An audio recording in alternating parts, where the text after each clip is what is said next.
Welcome to The Kick, your expert-led podcast helping you explore and learn everything about getting pregnant, pregnancy, birth, and becoming a parent.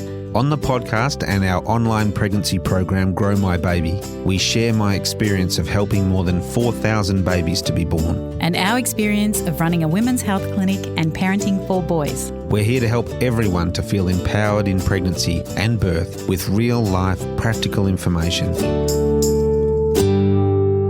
Welcome everyone, I'm Brigid Maloney, and today I am talking to Seb from Canines on Q all about how to introduce your newborn to your beloved dog, because we know a lot of our listeners have dogs, and this is a question that is on their lips, like, how do I bring my newborn home when I've got my dog? And Seb is the master of how to do that. So he has focused a lot on how to build the relationship between owners and dogs. He talks about safety and control, and he uses them as fundamental pillars of healthy dog ownership. He may even convince you that you can teach an old dog new tricks. So let's get on to the episode. Well, Seb, I am just so thrilled to be talking about this as a topic, because we've actually been asked a lot of times, how do I bring a newborn into my home? What do I need to do to prepare my dog? So, yay, we've got someone on that can help us with all of those questions. So I want to start with a really baseline. How common are dog-related injuries to babies and children?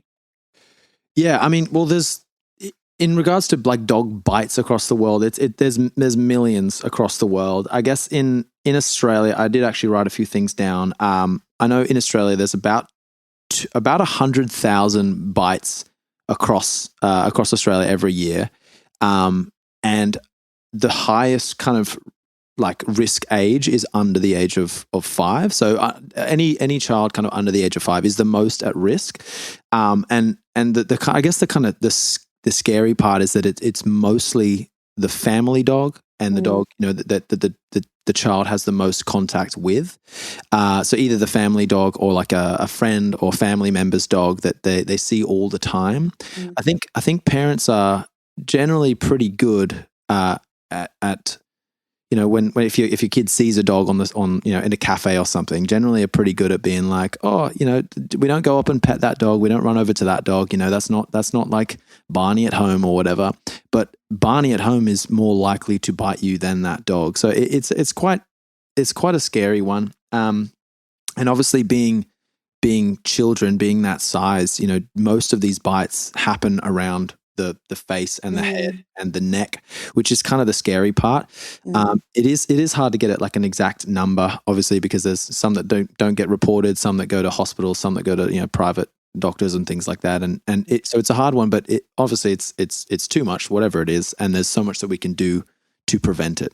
And we're talking just about bites, but there's also scratches. When we had before I met Pat, actually, and the first 2 boys, and we thought it was a really good idea to get a chocolate lab just when the youngest boy was 2 months old. Oh no! And it wasn't a really good idea, it turned out. But the lab, she grew so fast and was so ungainly that I also had to really watch where she was, because she would sort of, not meaning to, but she'd knock the kids over all the time. Yeah. So, I suppose we are most concerned with biting because, yes, we should be concerned with biting, but there are other things too. And in saying that, we've got a beagle. I've talked about Banjo, our beagle, a little bit before, and he's a beautiful dog. But even still, I watch him like a hawk if we've got young kids around, but I'm sure sometimes I think, oh, no, he'd be fine. He's a good dog. I can trust him to be, around that child. What do you think? Is that something you can trust your dog to be? Look, you can definitely, just because you have a dog and you have a child doesn't mean you have to be like constantly, separating them all the time and having them in different rooms and all these different things. But I do think, as a general rule, supervision is a must. I think, kids, love them, but kids do strange things. They don't understand, the consequences of the things they do. They love to, stick their face into dogs' faces. They like you can have a kind of. It's a lot easier to train a dog. Personally, I think my son's only one, and I haven't managed to train him to do anything just yet, apart from babbling and grabbing things and throwing them and things like that. But I feel like having too much trust of the dog is generally the biggest mistake I think people do make. Because dogs, they do their best to show their warning signs, and I'm sure we'll go through that. But kids are often, they're in their own world, they're doing their own thing, and they don't quite understand the consequences of what could happen if they made the wrong decision around a dog. And it's definitely one of those things that you can be generally, you can be relaxed, but it's also a good thing to maintain good supervision and until the dog is going up to the child to receive affection, basically, is generally my rule, to then start to kind of be like, okay, they're starting to get along a little bit, And that might even be as much as like, the dog goes over and kind of puts their head near the kid's foot, and the foot tickles their ear, and they start to get a bit of affection from that. That's generally a good sign. But even so, things can change quite quickly, and little babies in particular and toddlers, they trip over a lot. They fall over dogs, and they wake them when they're sleeping. And there's a lot that we can do, and a majority of that is just proper management and good supervision of the dog, and setting up the scenarios and setting up your environment so to minimize risk. And I'm sure we'll go through all of that today as well. Yeah. Well, let's start at the start. When parents are having their first baby and they've had their beloved dog for years before the baby came along, what are some of the tools that you help people put in place so their dog reacts well to their newborn when they bring the newborn home? Yeah. So the first thing I always tell people, there's a few things, is long before the baby comes along, there's a lot of preparation that you can do. And the first thing is learn your dog. So figure out who your dog is. Obviously, if you spend a lot of time with your dog and that you've had him in the family for a while, you tend to be pretty good at this. But it's a really good idea to start to kind of take extra note of like the stress signals that your dog does kind of portray. So if they're feeling a little bit stressed, what are some really easy signals that you can pick up on and be like, oh, okay, I can see that you're uncomfortable in this situation. I can see you didn't like, that loud noise that happened, or you didn't like that interaction with that person. And most of the time they're quite subtle. So first learning your dog and just learning, what stress signals are common with dogs and what do they usually do. And then starting to kind of pick out a few of them with your own dog.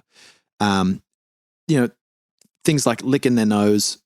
You might see that and go, oh, the dog's licking the nose, but generally that can be, could be just like, oh, there's a treat nearby, or they just finished their dinner or just had a drink. But a lot of the time, a nose lick or a lip lick is kind of one of those early signs that maybe they're feeling a little bit stressed.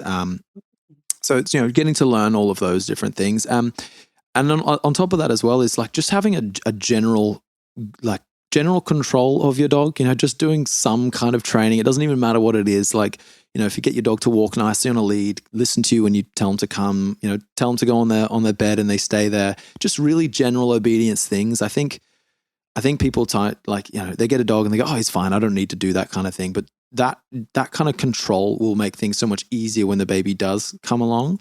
So, if you are listening to this and you have a baby kind of on the way, like you don't want to be training your dog when the baby has arrived. When you've given birth, the last thing you want to be thinking about is like, oh, how do I train my dog to walk on a loose lead or like lie on a bed? Do all of that well and truly in advance. Find a good dog trainer in your area and just start getting some good control over your dog. And most people are generally pretty good at this. That the calls that I get are usually people that are like, hey, I've got a dog coming and I want to make sure my dog's trained before it comes. But I would say getting on top of the dog's stress signals, learning what they do, getting some good training happening, and then also just learning as well as part of that is learning a dog's sensitivity. So what things are they sensitive to? What do they not like? Do they not like being touched on their back feet? Do they not like being touched on the tail? Are they sensitive to things around their head and their ears and their mouth and things like that? And just starting to notice them and then trying to figure out ways to kind of make the dog feel better about those types of things. I mean, and again, dog trainers are usually pretty good at this. But I guess learning your dog, getting that good control, and setting yourself up well and truly before the baby comes along. What if you're somebody, and we know lots of people, I might be one myself, where you've kind of spoilt your dog. Like your dog has been your baby before your baby, human baby arrives. Yeah. And that dog, sleeps on your bed and eats next to you and Yeah. sits on the couch beside you. And all of a sudden that changes when a newborn comes home, or might change, or maybe it should change. I'd like to hear your point. Yeah. So, is the dog displaced? Do they get jealous? Like, are there things that we should be worried about there? Yeah, definitely. I mean, jealous is a hard word. I mean, it's hard to tell, if dogs are even capable of jealousy, but there definitely can be an association formed when there's this kind of environmental change, these routine changes, the attention shifts, all of this. If that happens at the same time as the baby coming home, the dog can very easily connect those two things, and they can associate that with the child, and we don't want that, because that can potentially create animosity and a bit of like, oh, that child's come in and changed my whole life, and like you said, a lot of people do treat their dogs like they are little babies, and yeah, if a baby comes along and all of a sudden that changes at once, that's a big issue. So I guess getting dogs used to being behind a closed door, just starting that, even just those little kind of separation things where it's like, hey, I'm just going to go on this side of the door, and you're going to hang out on the other side of the door, and just see where that takes you. And if your dog's not capable of doing that, then that's something that we really want to work on, because when you bring baby home from the birthing place or whatever, and you come back, there's going to be a lot of time where you're just lying around in bed, kind of recovering from the birth or whatever it might be, where you want some time and space for yourself. And if your dog's running into the house and then also running into the room, jumping up on your bed and things like that, it can make what should be a quite, a calm, peaceful space into like, oh, now there's a dog here, and the dog's got, claws and has been, running around outside and has all dirt on their paws and things like that. And, baby's immunity isn't quite there yet. There's, if the dog does that, and then all of a sudden you're like, oh my God, get off, and you just freak out at the dog, and they're like, I do this every day. What is going on? Yeah, what's happened? So I guess the trick is also kind of making all of the changes that are going to happen when your baby comes, making that a gradual shift from, well in advance before the baby does actually arrive. So that when the baby does come, everything stays the same. There's just a baby involved now. One thing that I am very conscious of is that when you're trying to put a baby back into their bassinet or cot or whatever, and there's a dog that also wants to be in the room while you're doing that, and you shut the door, and the dog ends up like scratching at the door, and you're like, oh my God, I'll never get this baby to sleep. Yeah. Like what's a good way of helping that dog to learn a different behavior? Yeah, like every dog should have the ability to have some sort of separation. If you think of like dog and human relationship, think of it like a relationship. Like I guess like if you were in a relationship with somebody that was like had to see you at all times, and if as soon as you went behind a closed door was like, what are you doing? Texting you anytime that you were out of the house and things like that. Like that, we would know that is a toxic kind of relationship, and that wouldn't be one that we would generally want to be a part of. I mean, I can't speak for everyone. Maybe they like that kind of thing. But in terms of dogs, that's kind of shows like a bit of an imbalance and a little bit of like, there's a bit too much going on here. So I guess like, again, starting early, it's a bit of a process to teach your dog like, hey, I'm going to be on this side of the door. You're going to be on that side of the door. It's only going to be temporary. If you're scratching, you're not going to get in. I'm not going to come back. It's only when you're calm and you settle that I'm going to open that door again, and just teaching them through basically building up trust. Like I'm going to go behind this door for 2 minutes, and then I'm going to come back, and then I'm going to go behind the door for 3 minutes, and very slowly working up to those, the amount of time that you will actually need when the baby comes along. And, other thing, like I suppose giving the dog, things to do as well, so the dog's not just standing there, just waiting, giving them some enrichment items or something to chew on or something like that as well. So when it comes to, say, training the dog to get ready for the newborn, if it is one of the biggest things is you've got to provide a barrier between you and the dog at times, do you suggest that both, if there's two people in the relationship, if they're both people in the couple do it?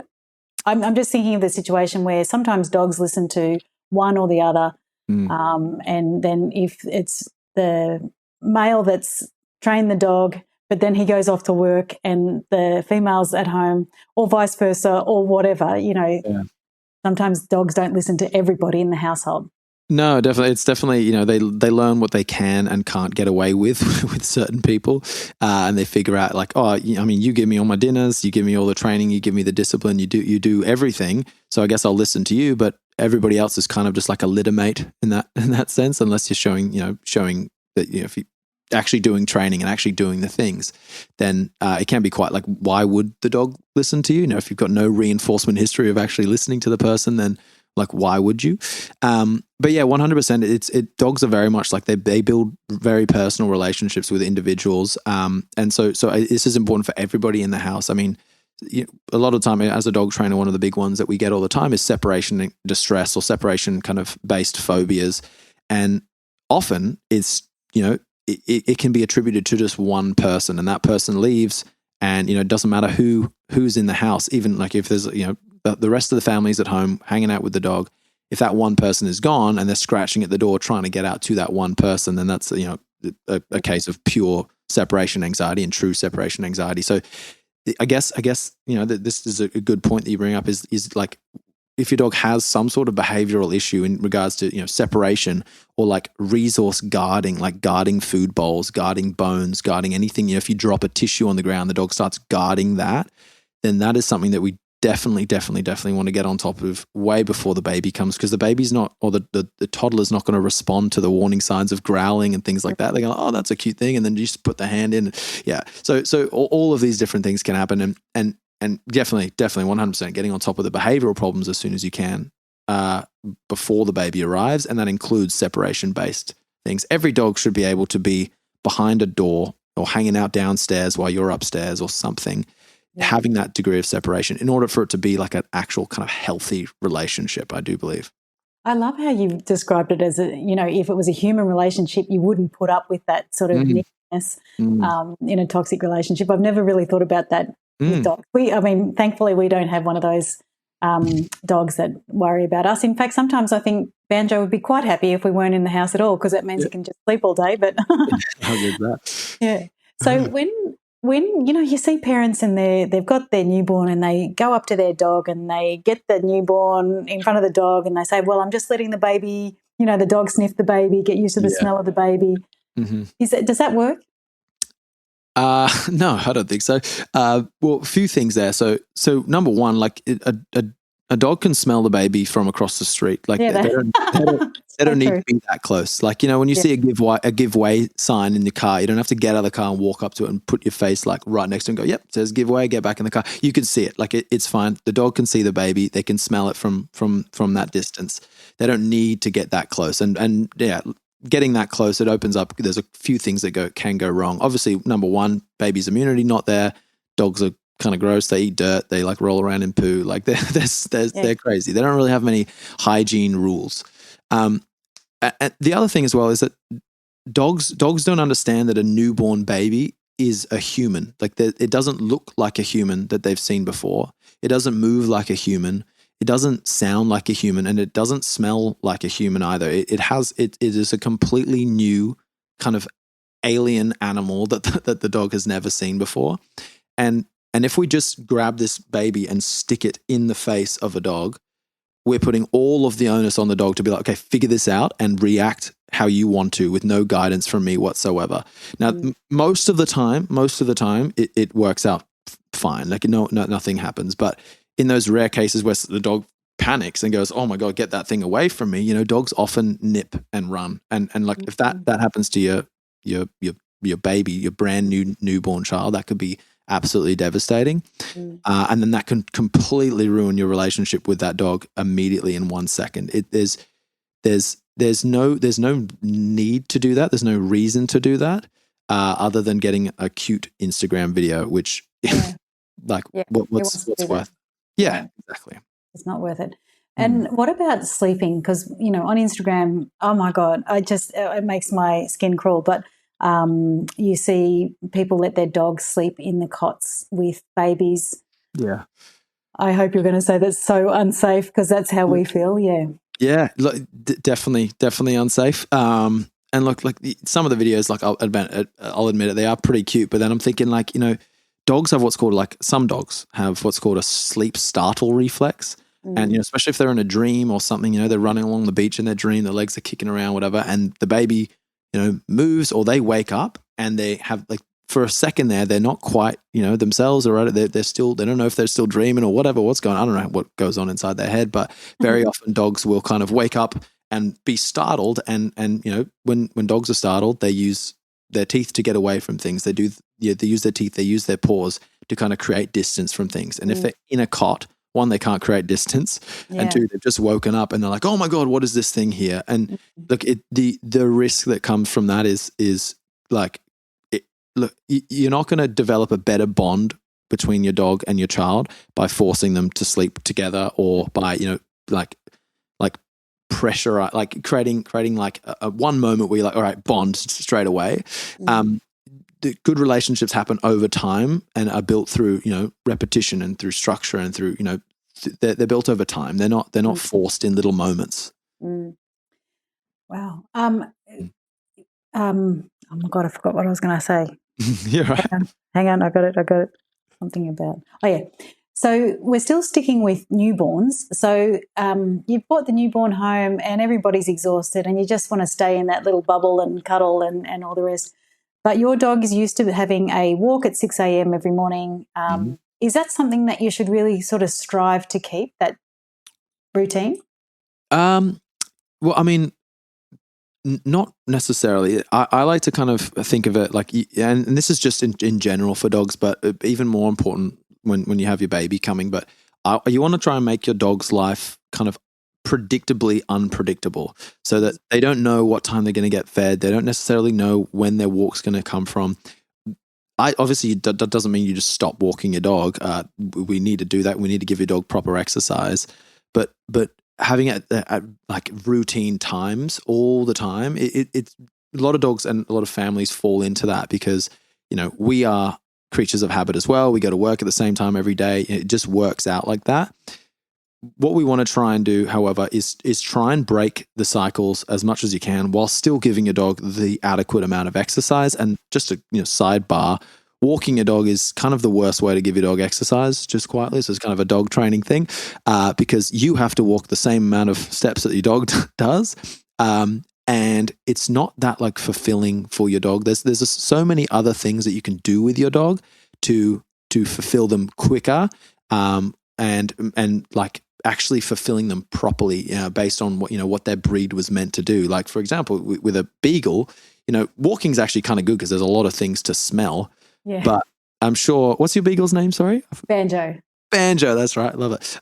Banjo, I'm sure would, rather than going for a walk, I'm sure he would rather, do some sort of puzzle where he has to, follow a scent for, 25 minutes until he finds the big thing at the end, and training him to do that. Like, that would burn his energy a lot quicker than going for a walk would. Or, if you have a border collie going and running and playing fetch or doing obedience or doing things like that use your dog's brain and their body. But that's a bit of a sidebar. But no, I love it. And I was just thinking, oh my God, what can we do with Banjo? Because honestly, when you do take him for a walk, the whole time he's like a vacuum cleaner. So he's got his nose on the ground for the hour that he's walking. And he's just that's what he sounds like the whole time. Beagles, I find probably one of the hardest dogs to walk on a lead because they are so motivated to smell. So I much prefer to, if I'm going to take a beagle for a walk, I would way rather just I'm going to give you some sort of scent-based game to do first. Interesting. Get you sniffing like crazy, and then maybe we'll go for a walk once you're all sniffed out. It's basically like providing an outlet for the behavior. It's the same, I guess, with my German Shepherd. I had lots of problems with him growing up. That's why I became a dog trainer because he had so many issues. But figuring out a way to let him be a German Shepherd. He wanted to be a German Shepherd at every dog. Like, he wanted to bark and lunge and go crazy at him. And then when I kind of came up with a game that we could play where he could be that dog in the context of the game, and then me being able to go, hey, you have to stop that. Now we're going to go for a walk, and you can't be a German Shepherd. You got to be, cavalier walking down the street. And that was a complete game changer. That was kind of what I base a lot of my training off and the way that I interact with clients now. But in the context of babies, like figuring out, okay, what does my dog really want to do? Like, what is my dog bred to do? And when people say like, oh, it's in my blood, I've got to be a race car driver, or like, it's in my blood, I'm going to be a skier, maybe, I don't know, if your dad was a skier, whatever, I don't know. Yeah. But with dogs, it is literally in their blood to do certain jobs. They were bred over hundreds of years for a purpose. Every dog basically was bred for a purpose. And if we can figure out a way to kind of simulate or give them a surrogate activity for that kind of innate genetic predisposition, if we can give them something that satisfies that, it's a lot quicker. Dogs are a lot happier, and we don't have to walk for like 2 hours every day to burn their energy. We can just give them that activity, off they go, beautiful, and then we come home and the dog will sleep for the rest of the day. So figuring out that is also pretty helpful. But going back to your question is if suddenly, again, routines suddenly change when the baby comes home, then 100% the dog can be like, well, it's walk time. What are we doing? And we'll become more pushy, more jumpy. And, if it's mealtime, it's like it's 5:30. We got to eat. The dog starts pushing you a little bit. That can also create some issues and, create some problems in the household for sure. Well, you mentioned breeds, and, it might break the internet, but like, have you got breeds that you are more concerned about around kids, or owners have to do a lot more training around kids? I am a dog trainer, so I do love all dogs. But like, I guess statistics don't really, they don't lie in a sense. Dogs that are bred for conflict and dogs that are bred, who are originally bred for conflict and bred for to fight, are going to be more likely to fight. And dogs that are more bred, if they feel threatened, to go outwards and attack the thing, compared to dogs that are, that aren't bred to do that, will most likely run away. So any kind of I guess any kind of ideally, not ideally, but more generally is dogs that are bred for conflict and fighting, things like pit bulls, staffies, bullies, and like a lot of these types of dogs, they when they feel threatened, they don't go like, oh, leave me alone, they go, oh, I feel threatened, let's fight, let's go. And that's part of the reason why I do love pit bulls, and I do love all bully breeds, is because they're so much fun. You can have a lot of fun with them playing tug of war and really like, can wrestle them. It's great. It's so much fun. But in terms of safety for the child, we do see that pit bulls are the most likely to bite children. They have by quite a long shot. And I don't want people kind of coming after me for that, because it's true. But pit bulls are great dogs. I'm not trying to say they're bad dogs, and training and all of these different things can help stop that. Yeah. But those are the dogs that we see more likely to bite for sure. And dogs that get scared and run away, fight and flight, there's going to be dogs that are more likely to fly and run away compared to dogs that are more likely to fight when they feel threatened. German Shepherds are on that list. I have one. He's asleep on the ground right now, and never had any issues with my son whatsoever. But there's definitely more of a genetic predisposition there that people can't kind of argue with. Fortunately. Let's talk about the signs that you mentioned before that, a baby and a toddler, they can't tell the dog's stress signals, and I didn't even know about the licking the nose thing. Yeah. But are there other things that, a parent should be aware of so they can intervene? 100%, yeah. And this is one of the most important things, and it's one of the first things that I teach kind of all my clients. And one of the main things, obviously, apart from the growling and the snarling, the snapping, hard staring, things like that people generally know, tail tucked between the legs and hiding in a corner. Generally, people are all over that. It's more of the subtle ones. Stiffness is a big one. So if the dog goes like very, very stiff and isn't moving and is just, obviously just static in its position, generally not a good sign. Especially if that's paired with kind of looking at the baby or looking at the scary thing out of the corner of their eyes. This is known as whale eye, because you can see a lot of the whites in the dog's eyes when they're doing that. They're looking out of the corner of their eye. They've gone all stiff. Maybe their ears are going back. It's a subtle sign, but generally that is the dog kind of deciding, okay, I don't know how I feel here. What do I do? Somebody help me. If somebody doesn't give me instruction of what's going to happen, or if this thing doesn't go away, I might take matters into my own hands, because, it's not reading what I'm putting down, right? It's not reading my body language. So stiffness and whale eye, ears pinned back. Other kind of harder to kind of recognize ones are actually, is it yawning is a big one. Generally, this is a sign that the dog was like, oh, that was a little bit stressful and I'm feeling a little bit better now. But a yawn, like humans do it as well. I do it all the time in like social interactions or whatever. If I'm feeling a little bit kind of socially anxious or whatever, I'll do, pretend yawn and just like, oh yeah, no, just right. People do it, I do it, and dogs 100% do it. Yeah. Obviously the nose lick, but then the big one that I see, especially with children, is appeasement licks. So the dog actually licking the baby itself can be a signal that a dog is quite stressed, threatened, and is kind of trying to appease to the baby, like, hey, look, I'm really friendly. Please be nice to me.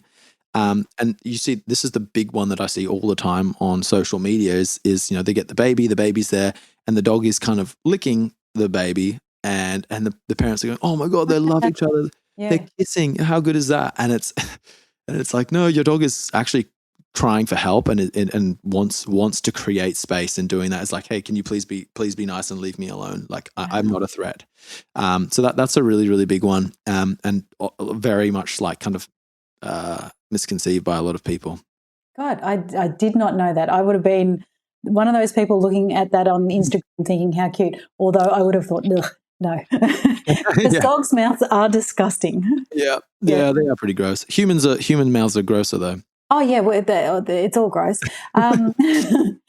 So we've talked a lot about newborns, but we'll have some people here that perhaps are listening to the Kick because they've got a newborn, but they've also got a toddler. Yeah. So what are some, because they are totally unpredictable. At one minute they could be sitting down, the next minute they're actually just lying on top of the dog. Yeah. You've got to be aware when a toddler's around. So what sort of things do you think people should do there? Yeah, like again, supervision is a big one. Separate like dog spaces and child spaces, setting up baby gates, setting up areas of the house and boundaries where the dog is not allowed to go. Like for example, my house, I've got a stairway up there and my dog's not allowed to go up there because I wanted to keep that a dog-free zone. So I don't have to vacuum it like every single day because I've got a German Shepherd. But like we want that area to be both clean and also somewhere that I can close the baby gate. My son's up there, he's chilling, he's running around. There's nothing, I don't have to constantly be looking for him and checking like, oh, where's the dog? Where's the baby? Where's the dog? It gives me some peace of mind, gives my dog some peace of mind because he can actually go into an actual deep sleep without kind of looking around like, is there a baby going to crawl near me and things like that or run on top of me? But yeah, when toddlers, that's when they start to become curious. That's when they start running around. They love to, they're wobbly on their feet. They fall over a lot. And, dogs don't understand. It's like, why did you just run up and hit me like that? Like, and the kid wasn't trying to. It just, tripped over and fell onto the dog or whatever, or, saw a bit of fluff and tried to grab it and it happened to be the dog's tail. And, and it's like all these different things that like, your dog's like, what is going on here? So I guess, again, with these types of things in terms of like, it's mostly management. So stopping these things from happening and teaching the child as soon as you can, like, hey, the dog space is, sacred. You don't run onto the dog's bed. And this is a rule that my friend Panos from Nooch's Pooches down in Sydney, if anyone's in Sydney, he's a great dog trainer. But he says no dogs on kids' playmats and no kids on dog beds, and just make that a rule from as early on as you can, with baby gates to start with, or play pens and things like that. But then also like crates for dogs as well. Crate training your dog so that they can sleep by themselves away from distractions and things like that, and it gives them their own little space. I could talk about crate training for hours, but I won't bore you with it. But it is a really, really, really powerful management tool that if all dogs were crate trained, we would see a lot less behavioral problems across the board, from separation anxiety, resource guarding, reactivity, aggression, hyperstimulation. All of these different things a crate helps with a lot of those different things. And, like people feel a bit strange about putting their dog in a cage. I understand. I was the same. When I got my dog, I was like, there's no way I'm putting my dog in a cage. It's a dog. Like, what, are you serious? 2 years in, I was like, okay, I need to crate train my dog. And I did. And it's made life so much easier. So I do recommend it. And not just for your child's benefit, but also for your dog, so they can, if things are getting a bit overwhelmed, maybe you've got your kids' friends are over or whatever, and they're all running around. Your dog's like, okay, this is fun, but like I need some space.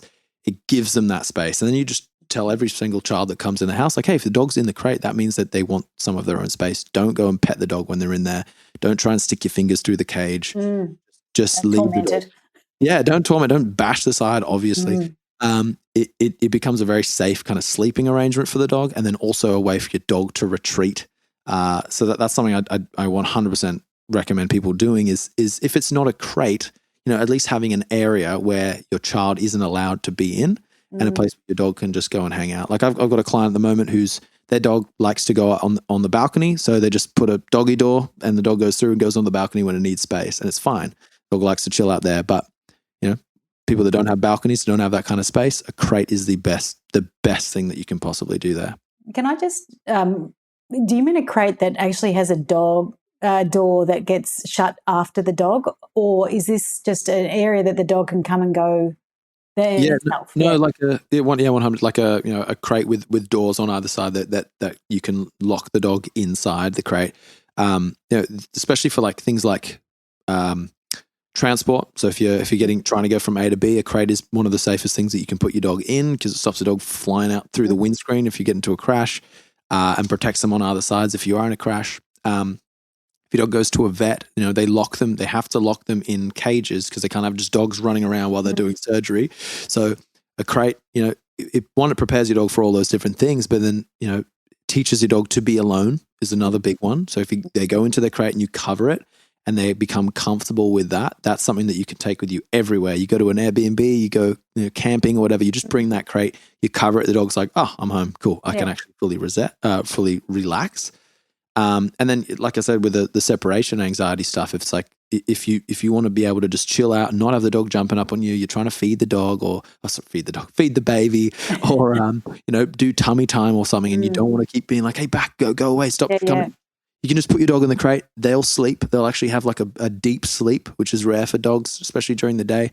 And it just gives them, it gives you the management, gives you the space, gives the dog, the space, gives the baby the safety. Yeah, it's a very, very handy tool to have.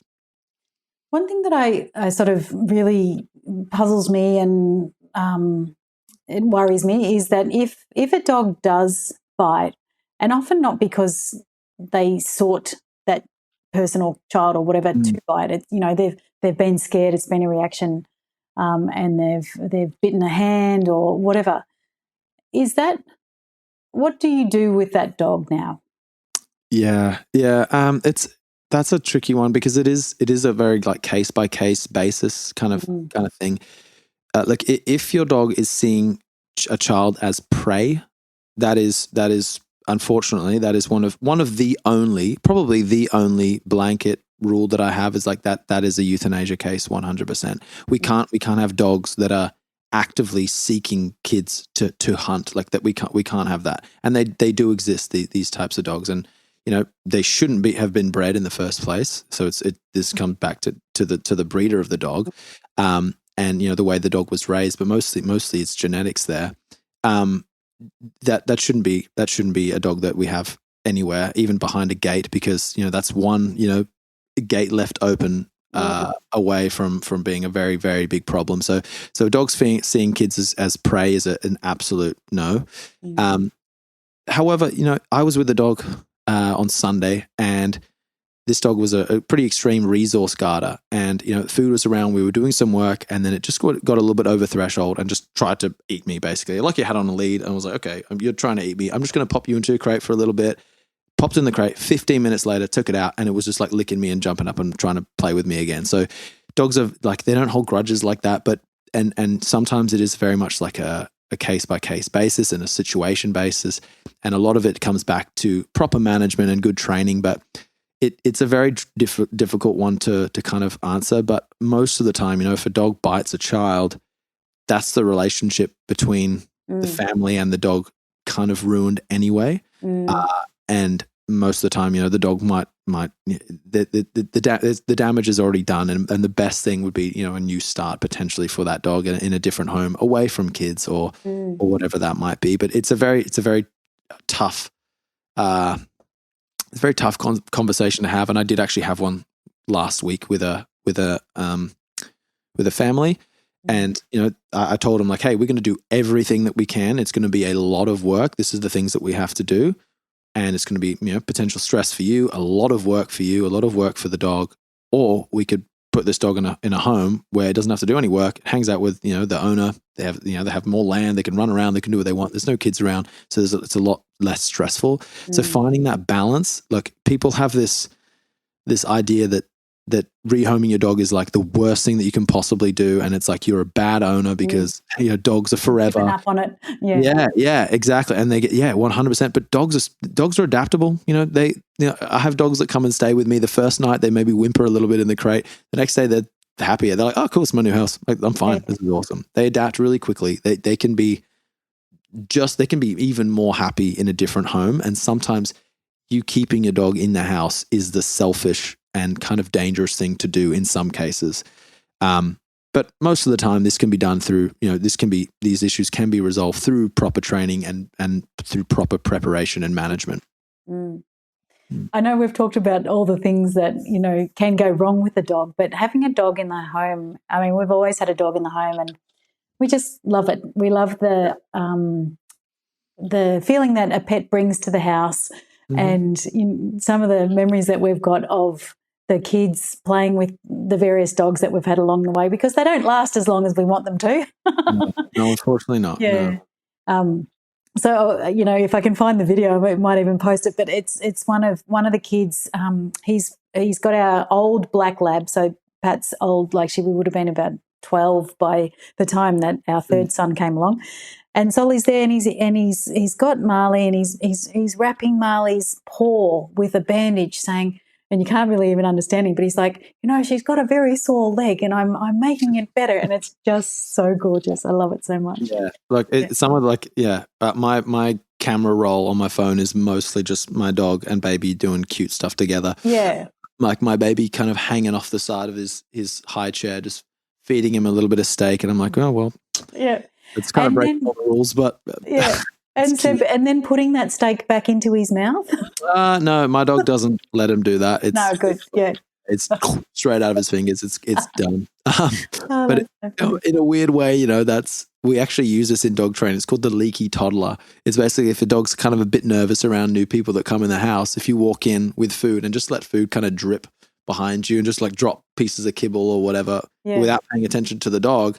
It's like the dog goes, oh, this is food coming out of this person. And it's the exact same as when a toddler's in a high chair. There's food flying everywhere on the other side. And the dog's just like, I love this kid. This is the best thing ever. Actually, that's a plus when the toddler is starting to learn to feed themselves, and most of it's ending up on the floor. If you've got a dog, that's sort of cleaning up for you. Yeah. Oh my God. Yeah. It's kind of gross. My dog, like I used to let him kind of just like clean my son as well. Food all down his chest. He'd come and just lick him and probably breaking some rules there, but So tell me, you being a dog lover and a dog trainer, if someone was to take away something about our episode, what is one of the most important rules that you've implemented in your own home? Boundaries. I think setting boundaries is, and a lot of time people kind of think boundaries are generally associated with like, oh, you're being mean to your dog. Like you just let them do what they want. Not at all. A lot of dogs thrive under having some like really strict boundaries and rules and kind of expectations within the house. It provides structure for them. It creates like rigidity for them. And so things like, for example, no jumping up. You can't, especially if you're holding a baby and the dog is jumping up on the baby, that can be very dangerous. So teaching a dog, you're not allowed to jumping up, like to jump up. That is a rule that we need to be quite consistent with, obviously. No jumping up on the couch if you're trying to feed the baby, or jumping up on the bed if you're trying to feed the baby, or if the baby's doing tummy time and, your dog's running in and being all kind of, a bit too crazy and shredding up the toys and things like that. Having some boundaries within the house can set you up for a lot of like a much better relationship and way less potential issues. Part of my business, my slogan is kind of like control is freedom. So if you have more control of your dog, that's more freedom that you can give them. So that means less gates, less leashes, less playpens, because your dog can move around, do what they like within the rules of the house, like within, the expectations that you set. And you could just tell your dog, hey, no, you're not allowed to do that. But you can do pretty much everything else, rather than being like, oh, my dog's doing that, so then to stop them, I'm going to, permanently put them in the crate or permanently tie them to stuff to tether them to furniture. Then the whole dog's life has become smaller, where you could have just said, hey, you're just not allowed to do that specific thing. Everything else is fine. You're just not allowed to jump up on me, or you're not allowed to jump up on the bed, for example. So boundaries, really, really important. I guess the other thing for people, anyone that is expecting a baby, is actually preparing your dog for the sights and sounds of a baby. Like, we can't prepare them for the smell of a baby, because that, that's going to come on the day. But the actual visuals of holding a baby in your arms, very often dogs are like, oh, what have you got? And they run over and they want to investigate. They want to see what it is. And so it's generally what I recommend people doing is to get a fake baby, like a doll, and literally walk around the house holding the baby, right? Fake baby, and letting your dog see that, so that it doesn't become this like, whoa, what is that, on the day that you actually bring the baby home. So having a fake baby swaddled up and talking to the baby like it was real, and because often the way that you talk to a baby is how you talk to your dog. Like, you're like, oh, little baby, what's going on? Your dog goes, whoa, what's that? And comes flying over. Then that can cause some issues. So getting your dog what's called desensitized to the sights, and then also the sounds. So babies crying sounds, like screaming sounds, things like that. That can be quite stressful. Dogs have really, really good ears, and Labradors actually have the best ears out of any dog breed. So yeah, that's a fun fact as well. But their ears are quite sensitive, and if there's a sudden scream, they can go, what is that? That sounds scary. I'm going to run over to it and see what it is and investigate. So what I tell my clients to do, and what I do as part of my course, is we play sounds of babies crying, and then just reward the dog for having heard the sound. So you hear a crying sound, you get a treat. Or you see me holding a fake baby and talking to it, and you remain calm, you get a treat. So they create a positive association, but they go, oh, this is just normal. You do this all the time. Like, this is kind of just background noise. And then when you bring your baby home from the hospital or the birthing place or wherever, or you bring your dog back home to your house, and you're holding this baby, the dog goes, oh yeah, cool, whatever. I've done that before. Yeah, you're just doing that thing again that sometimes I get treats. Yes. So it's positive association, but the dog's like, yeah, whatever. I don't care about it. And I did a lot of this with my dog. I kind of went a bit overboard, but the day that we brought my baby home, my dog was lying on his bed and he was asleep, and he woke up, kind of opened one eye and saw that it was carrying the baby, and went, oh, cool. And I literally went back to sleep, and it was perfect. I just sat down on the couch, and I was like, I was quite stressed for this moment, to be honest. And then it happened. I was like, oh my God, the preparation actually paid off. How good's that? I love it how you just say no to the dog. Like our beagle is so stubborn that I think I need more help than just me saying no to the dog. Yeah. And you mentioned a course. So tell us more about that. Yeah, so my Safe Start course, it's basically how to introduce your dog to your newborn safely. It takes you through all the kind of preparation, learning about dog stress signals, developing good communication with your dog so that you can tell them, when something's cool and when something's fine, and developing that good kind of trust and that line of communication. We talk about building separation skills, so teaching a dog to be okay behind those closed doors, and teaching a dog that the independence that they need. We obviously, because it's a dog training thing, there has to be some obedience as part of it. So we teach the essential skills that you need that makes life with your baby so much easier. Things like walking next to a pram, being able to send your dog to a bed and to lie down and stay there. That's a really big one. And then also teaching just a general away. So if the dog's kind of investigating the baby getting a bit too close, you can be like, all right, away. And the dog goes, all right, cool. I have to stay a certain distance from the baby for the next little while. We go through all of the sights, the sounds, and the baby movements, and desensitize all of that stuff.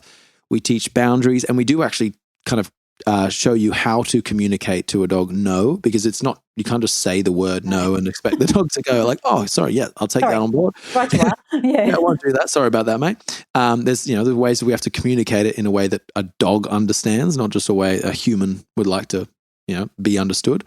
And then obviously we go through the all important kind of first few days and first few weeks of when you do bring that baby home. I mean, it's tailored for people who are preparing to have their baby.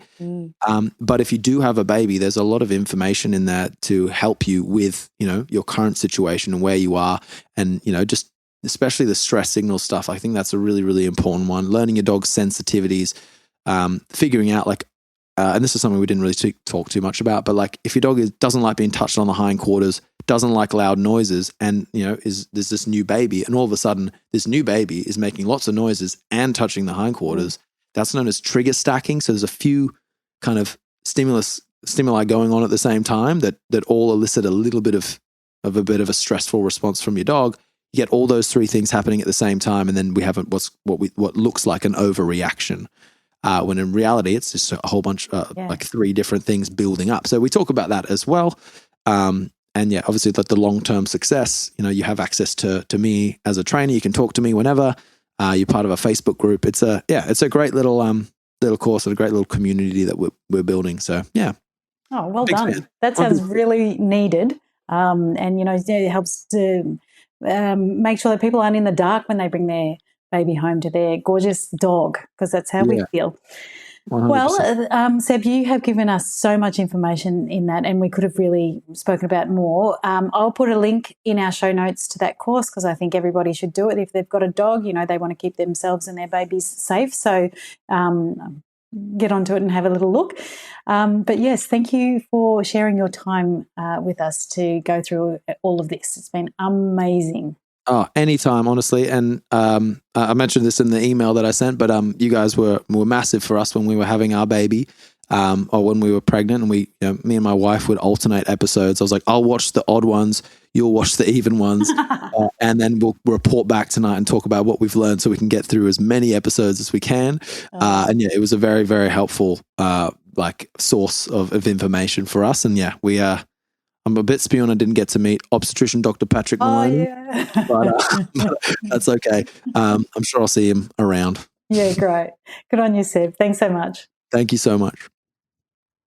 Thanks for listening, everyone. I got so much out of our chat with Seb, and I know so many of our listeners grapple with how to balance a household with babies, toddlers and children, and their pets. So I hope you got some tips too from this episode as well. If you love this episode, please share with a friend and come back for more. Until then, we'll be back in your ears next week. Keep well, keep growing those babies. Bye for now.